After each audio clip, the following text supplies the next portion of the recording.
Welcome to Dita's Hair Wellness. I talk about my experience of 35 years of specializing in damaged hair. You see, I used to own beauty salons in Boulder, Colorado, where my clientele, who I refer to as my phenomenal hair clients, who had to trust me, or they did trust me. I was so dedicated in my research. They trusted me, but I did not let them trust me blindly.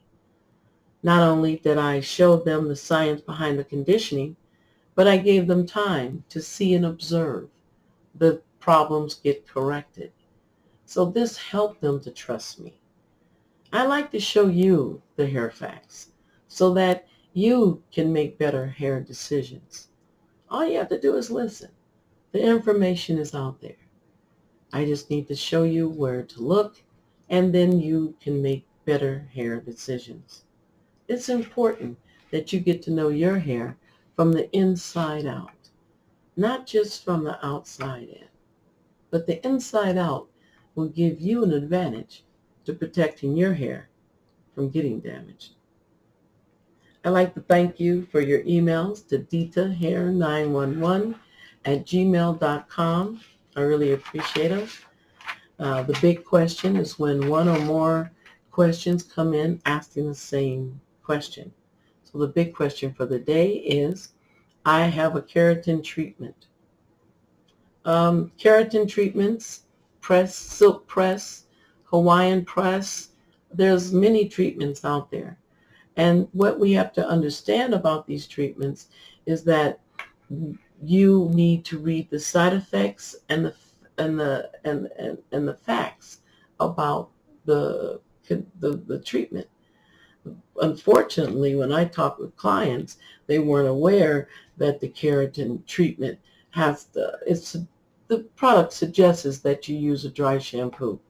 If you don't like dry shampoos, then this is maybe a treatment you may not want. Another thing I see is that clients make a big mistake by getting the treatment once and not getting it again and again. What happens is that if you don't try it at least 2 or 3 times, you don't really know if you like it. And then therefore you have to go through a transition to transition out of the chemical or the treatment. So there's conditioning that's needed because once the hair has been treated, then the new growth isn't treated. So that creates weak points in the hair shaft or in the hair strand, and that can cause a lot more damage or dehydration.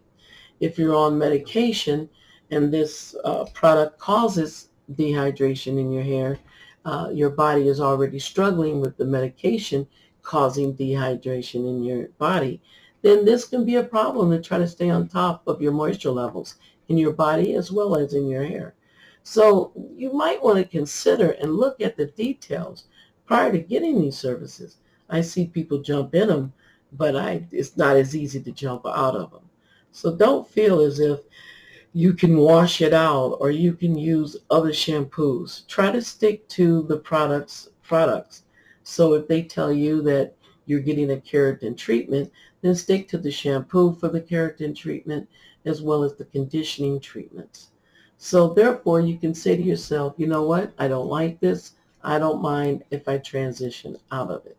But a lot of times we get the transitioning out of one treatment and we haven't finished before we start another treatment. So that's the real danger I see in these treatments, is that we're just disrespecting the conditioning need that has to support this chemical or this process. The second email question, the first email question, I'm sorry, the first email question is, how does weather affect my hair? Oh, it affects it a lot, a lot. For instance, if you're in a moisturizing state, people often feel as if they're not dry because they live in a moisturizing state.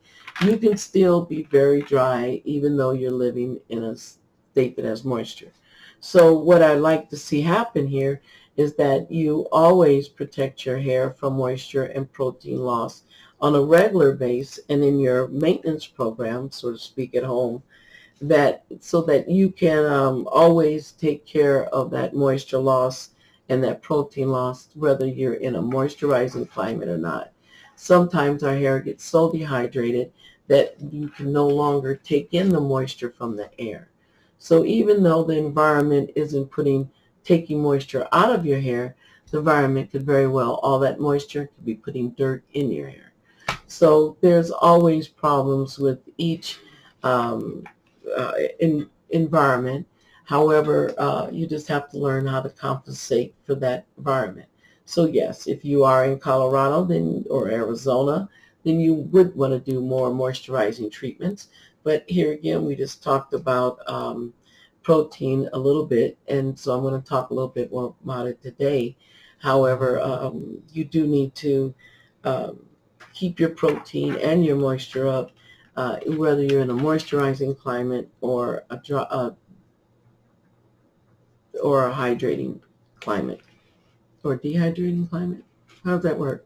Let me say this right. Let me repeat this. Okay, so if you're in weather that has moisture, then you could create a coating that could still dry you out because there's a lot of dirt in the moisture. If you're in a dry climate, you could get dried out because there's no moisture in the atmosphere. So you control that with your deep conditioning methods and your mini conditioners. The second question, email question, is doing my hair color. I 4 inches. Okay, so it's 4 inches of new growth is when she repeats her hair color. That's not good. The reason is because the hair is tinted. And when the hair is tinted, or should I say any chemical service or any treatment, it's going to change the weight of the hair. And so when the new growth comes in, and then the other growth or the other tinted area is there, then the strand creates a stress point because one weighs a lot heavier than the other. And so you could create breakage. So you do want to be careful about getting those touch-ups and get them at the right time so that the hair can all be manageable together and not have a fight between the two, or should we say a stress point in the hair strand. Email 3. This is number 3. I have long hair. Do I need to brush? Yes. Yes, you do need to brush. Your scalp still needs to be exercised. You still need the blood stimulation. You still need the relaxation. And now you have long hair, so now you need to make sure you take your boar bristle brush and continue to polish the hair throughout its ends. And that way it keeps the hair healthy. It keeps a healthy oil on it, and it absorbs moisture and protein. So yes, you do need to still brush. You still need to polish the hair with the boar bristle because it is long. So yes, section your hair, brush your hairline separate, and section your hair and brush the scalp, and then brush the rest of the hair with the boar bristle brush. It helps distribute the oils and protects the hair.